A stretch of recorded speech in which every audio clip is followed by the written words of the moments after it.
আসসালামু আলাইকুম, সবাইকে স্বাগত খাদিজা কিচেন উইথ ভিলেজ ফুডে। আজকে আমি বানানো দেখাবো কাঁচা আমের আচার।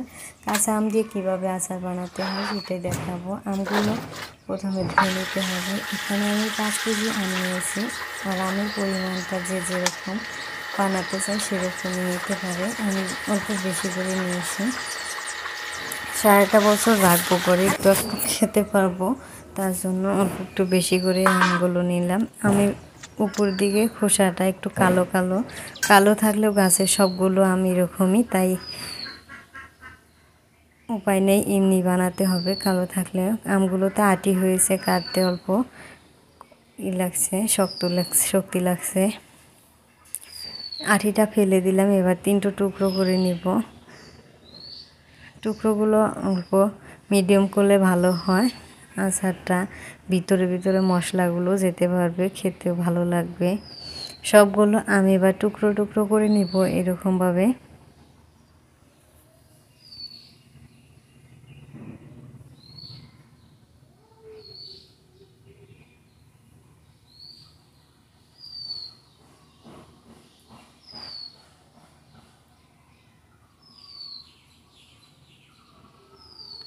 নুন দিয়ে ঘামিয়ে রাখছি, সেটা আমি অল্প দেখাতে পারলাম না। এখানে নুন দিয়েছি, আর আমের মধ্যে নুনের পরিমাণটা বেশি দিয়েছি, দিয়ে মাখিয়ে রাখছি যাতে আমের ভিতরে থাকা জলটা বের হয়ে আসে। 1-1.5 ঘন্টা আমি নুন দিয়ে মাখিয়ে রেখেছিলাম, তারপরে উঠিয়ে নিচ্ছি। উঠানো শেষ, এরকম হয়েছে। এত জল বেরোচ্ছে আম থেকে। জলটা বেরোলে শুকাতে টাইম লাগে না, একদিন শুকিয়ে নিলেই হয়ে যায়। এবার হলুদ দিয়ে মাখিয়ে আমি রোদ্রে শুকা দিয়ে দিব।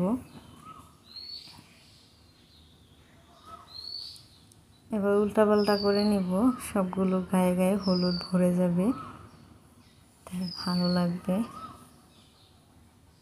এবার কাগজ বিছিয়ে নিচ্ছি। কাগজের মাঝে শুকা দিয়ে দিলে আমগুলো তাড়াতাড়ি শুকিয়ে যাবে, তার জন্য কাগজ দিয়ে দিলাম। পুরোনো একটা কিতাব ছিল, সেটা ছিঁড়ে।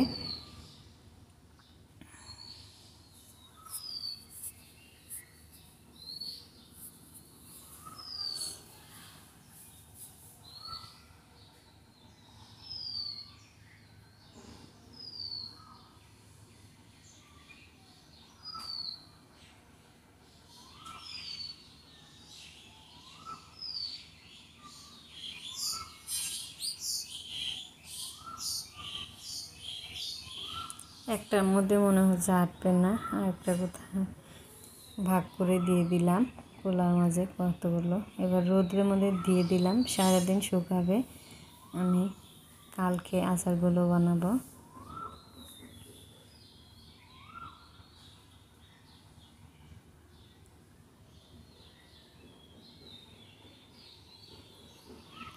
রাত্রেবেলায় এরকম শুকিয়ে গেছে। কালকে আর অল্পটা শুকিয়ে আমি আচারগুলো দুপুরবেলায় বানিয়ে নেব।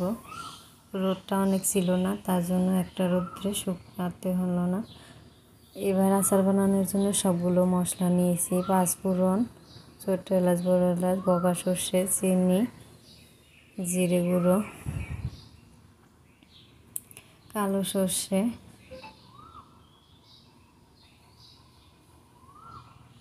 পাঁচফোড়ন সম্বারে দেওয়ার জন্য, বিট লবণ, শুকনো লঙ্কা, তেজপাতা।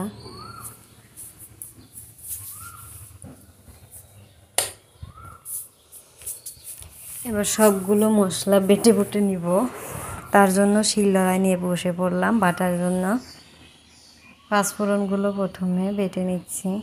শিলনোড়ায় বাটলে মশলাটার সেন্টটাই ভালো থাকে, তার জন্য শিলনোড়ায় বেটে নিচ্ছি। এগুলো আর মিক্সার গ্রাইন্ডারে দিব না।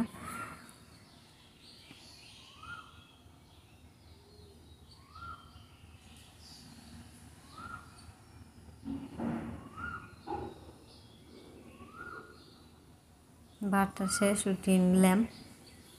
এবার গরম মশলাগুলো বেটে নিব।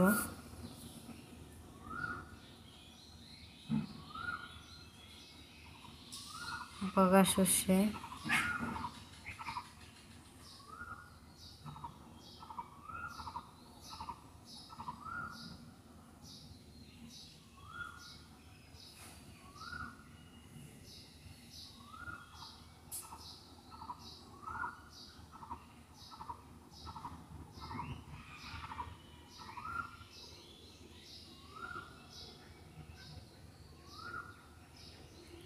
আমগুলো আদাবেলা শুকিয়ে নিয়েছি, দুপুরবেলায় বসে পড়লাম আচার বানানোর জন্য।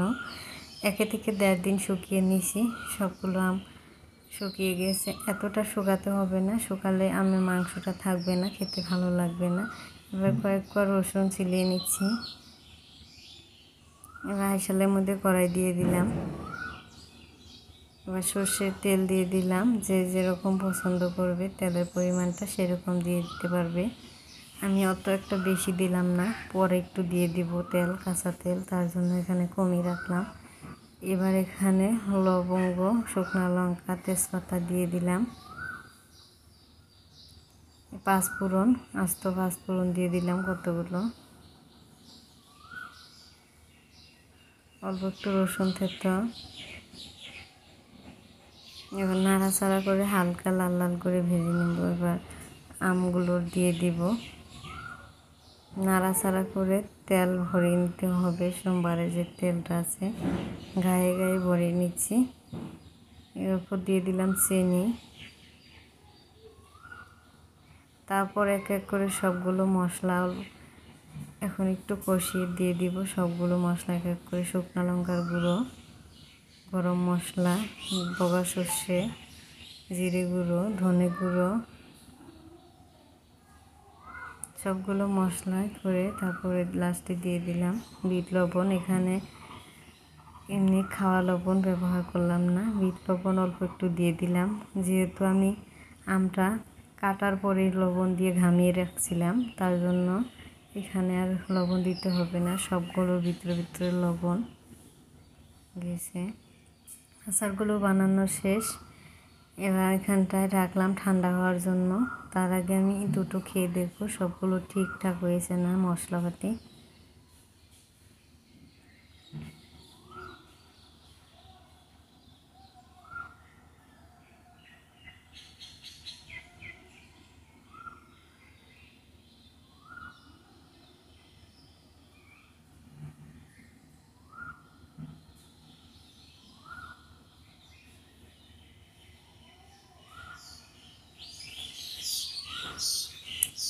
খুব টেস্টি হয়েছে খেতে।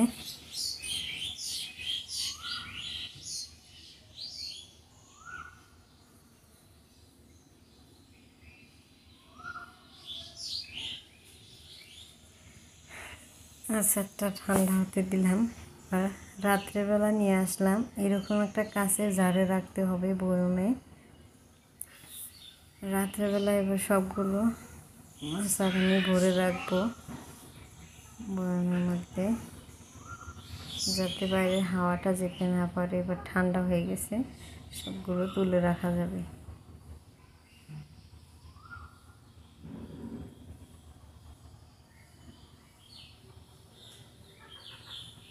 সবগুলো আচার ভরে নিলাম। এবার উপর দিক থেকে দিয়ে দিব অল্প একটু কাঁচা সর্ষের তেল। এটা দিয়ে আমি বয়মের মুখটা আটকে রেখে দিব। এটা মাঝে মাঝে রোদরে দিলেও হবে, আর না দিলেও নষ্ট হবে না, ভালো থাকবে। আমার মেয়ে মুখটা আটকিয়ে নিচ্ছে। আর এভাবে করে আচার বানানো যদি ভালো লাগলো অবশ্যই লাইক দিয়ে দেবেন।